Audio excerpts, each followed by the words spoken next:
ঘড়িতে এখন সময় হয়েছে 5:40 আর আমি উঠে ব্রাশ ট্রাশ করে নিজেকে ফ্রেশ করা কমপ্লিট হয়ে গেছে। এই যে কালকে পটল আর আলুটা ভেজে রেখেছিলাম এইটা, আর আটাটা 4:30-র সময় যখন একবার উঠেছিলাম ওয়াশরুম যেতে, তখন আটাটা বের করে রেখেছি। আটাটা এখন চট করে রুটিটা করি, ওদিকে চাটা বসিয়ে দিয়েছি। চলো না, চাটা একটু নিয়ে যাও, আমি রুটিটা করে একবারে যাচ্ছি, ঠিক আছে?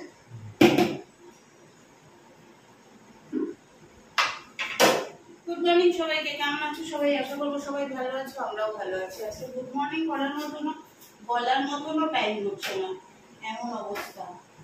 এত তাড়াহুড়োর মধ্যে আছে আর কি আর করা যাবে। রুটি করে নিয়েছি, মানে রুটি বেলে নিয়েছি, এবার শেখবো, তাহলেই হয়ে যাবে। আর আমার চায়ে একটুখানি চিনি দেবো, যেহেতু দুধ চায়ে একটু চিনি না হলে ভালো লাগে না। টোস্ট বিস্কুট বের করে নাও, হ্যাঁ?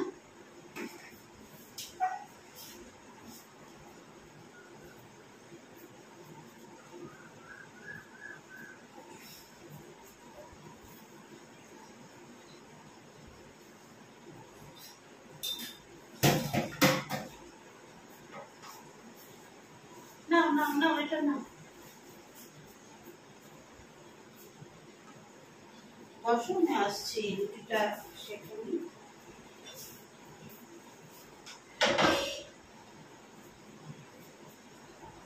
বাইরে কিচির কিচির, আজকে মনে হচ্ছে ওয়েদারটা ভালো হবে না, জানো? তুমি রেইনকোটটা ব্যাগে রেইনকোটটা নিয়েছো?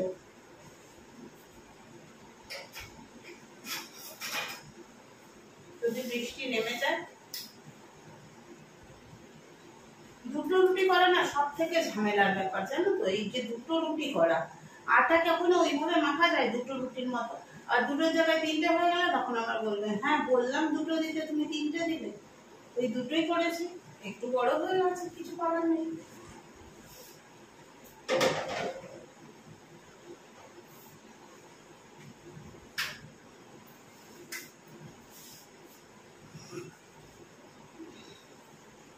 কটায় উঠেছি? 5টা, একবার বাথরুম যেতে উঠেছি তখন ওই যে 4:15। আর যা এই যে 4:15 বাজলো, এইবার তো আমার এখন ওঠাটা, ঘুমিয়ে পড়লেই ওঠা মুশকিল। ঠিক তাই, 5:10-এর সময় পল্লব ডাকছে, কি গো উঠবে না? বললাম হ্যাঁ উঠছি। তারপরে উঠলাম, উঠে তারপরে তোমার ইয়ে করলাম, একটু 5-7 মিনিট বিছানায় বসতে হয়, না বসলে না চট করে বেরোনোটা মুশকিল হয়ে যায়। পিঠে একটুখানি ব্যথা থাকেই। তো উঠে বসলাম, বসে তারপরে ধীরে সুস্থে বেরোলাম, বেরিয়ে এবার কাজ করা শুরু করলাম। চলো, রুটি দুটো হয়ে গেলে এই মুহূর্তে আমার আর তাড়া নেই কিছু, কেননা হাকালি ভাত করবো। কালকে চিকেনও আছে, কচু বাটাও আছে, কচু বাটাটা একটু নাড়বো, নেড়ে নিয়ে যাবো, কারণ কাঁচা নিয়ে গেলে সর্ষে আছে তো, যদি খারাপ হয়ে যায় বলে নিয়ে যাবো, আর কিছু করবো না।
রেডি করে ফেলেছি। জল খাবার না খেয়ে গেলে না আবার আরেকটা হেডেক থাকে, এই যে ওষুধগুলো, সুগারের আর প্রেশারের।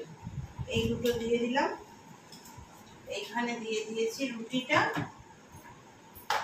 নিচে দিয়েছি রুটি, এই যে তার উপরে দিয়েছি ভাজি, আর এর সাথে দিয়ে দেবো হচ্ছে একটু পেঁয়াজ আর শসা।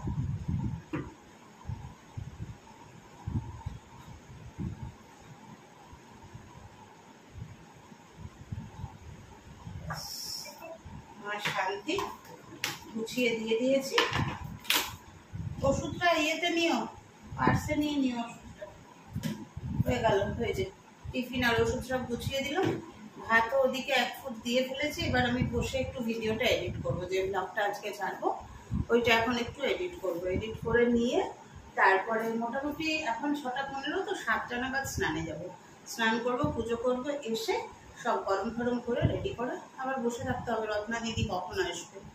ওর আস্তে আস্তে মোটামুটি 8টা 10-15 হয়ে যায়। কোনো দিন আগেও চলে আসে, কিন্তু বাইরেটা না মেঘলা মেঘলা করে আছে। হ্যাঁ গো, রেনকোটটা নেবে নাকি? নেবে না? নিলে নিয়ে নাও। তুমি কি গাড়ি নিয়ে এখানে আসবে? এখানে? তাহলে ঠিক আছে। গুড মর্নিং, সুপ্রভাত। সকাল সকাল বেরিয়ে গেলাম। এখন বাজে 6:21। ঢুকবো হয়তো সম্ভবত 12টা, 12:30। তারপর খেয়ে দিয়ে তারপর আবার বেরোবো। আজকে আর একটু অফিসে পৌঁছাতে পারলাম না, এগুলো একটু করে দিও। টোটোতে তুলে দিই। কাল থেকে আবার 9টার সময় বেরোবো, কারণ এখন স্কুল ছুটি পড়ে গেছে, অসুবিধা নেই। চলো এগোই, বাহনকে নিই, রেডি করি। চলো। আজকে খুব দেরি হয়ে গেছে, আর বেশি কথা বলতে পারছি না। যে আরেকজন বেরিয়েও গেছে অলরেডি। চলো পরে এসে কথা হবে। চুল পুরো ভেজা। গুড ইভিনিং সবাইকে। চলে এসেছি অফিস থেকে ফিরেছি তখনই 7:40 মতন হবে। এখন বাজে ঠিক 8:05। এলাম, ফ্রেশ হলাম, সন্ধে দিলাম, তারপরে এলাম তোমাদের কাছে। রাতে দেখি কি রান্না করব জানি না এখনও। পল্লবীর সাথে কথা বলি। ডিমের অমলেট তো হবেই, দুপুরে তো চিকেন দিয়ে হয়ে গেছে। রাতে ডিমের অমলেট করব। ডাল অনেকটা আছে, ওটা শেষ করতে হবে, কাল যেহেতু নিরামিষ। আর তার সাথে খুব ইচ্ছা করছে আলু চোখা করতে, দেখি কি করি। এখন একদম আমার রিল্যাক্স টাইম। আলু চোখা খেতে আমরা বাঙালিরা বোধহয় সবাই ভালোবাসি। আর তারপরে সেই আলুটা যদি চন্দ্রমুখী আলু হয়। পেঁয়াজটা একটু ভেজে নিয়েছি, আর তার সাথে কাঁচা লঙ্কাটাও একটু নেড়ে নিয়েছি তেলে। কেননা শুকনো লঙ্কা দিয়ে মাখলে আরও বেশি ভালো হতো, কিন্তু শুকনো লঙ্কাটা আমরা সাধারণত ওই ফোড়নে দেওয়া, ডালে ফোড়ন দেওয়া বা থোর করলে ওতে ফোড়ন দেওয়া, ওগুলোতেই খাই। শুকনো লঙ্কা ভাজা দিয়ে মাখি না বললে মিথ্যে বলা হবে। আর হয়তো 9 মাসে 6 মাসে একদিন আলু ভাতে ঠাতে মাখি। তবে ভর্তা বা ভাতে এগুলো মাখার জন্য কিন্তু শুকনো লঙ্কাটাই বেস্ট। তো যাই হোক, বক করতে শুরু করলে বক আর থামবে না। ওই কাঁচা লঙ্কা, পেঁয়াজ, নুন, তেল দিয়ে সুন্দর করে আলু চোখাটা মেখে নিলাম। ব্যাস, ডালের সাথে এটা হলে আর ডিমের অমলেটও চাই না আমার। সময় হয়েছে 11:05। দাঁড়াও একটু জল খেয়ে।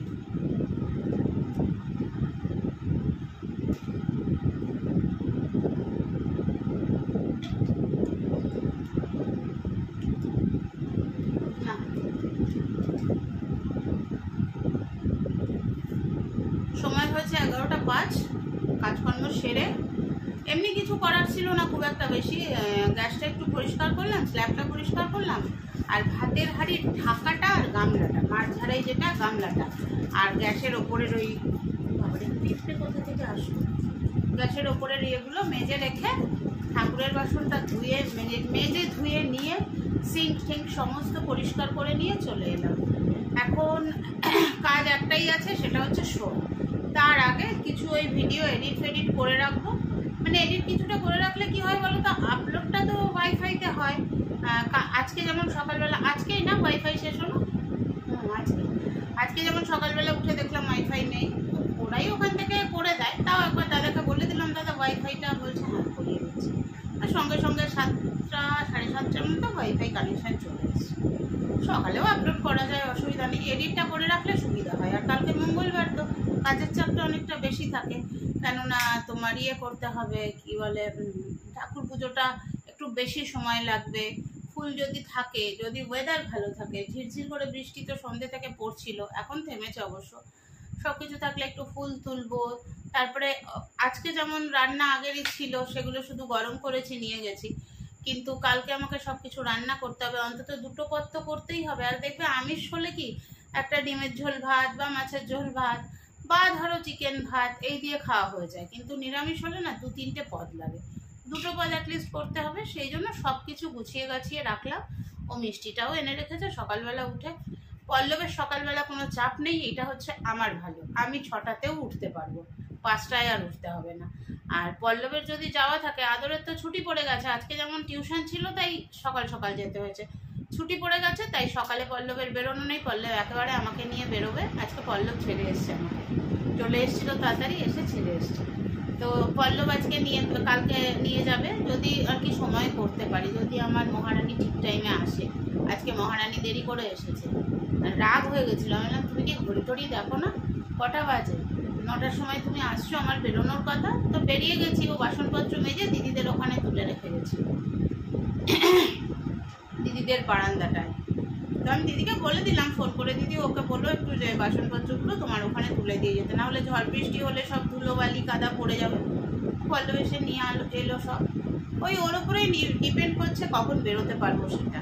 ও যদি তাড়াতাড়ি আসে আমি ঠিক টাইমে বেরোতে পারবো। তো চলো আজকের মতো ব্লগটা এখানেই শেষ করছি। যতটুকু যা হয় সেইটুকুই তোমাদের সাথে শেয়ার করি, এর বাইরে আর কি করবো। ব্লগ করার জন্য তো নতুন করে কন্টেন্ট তৈরি করবও না, কোনোদিন করিও নি, আর করতে শিখিও মুশকিল। চলো tata, bye bye, good night.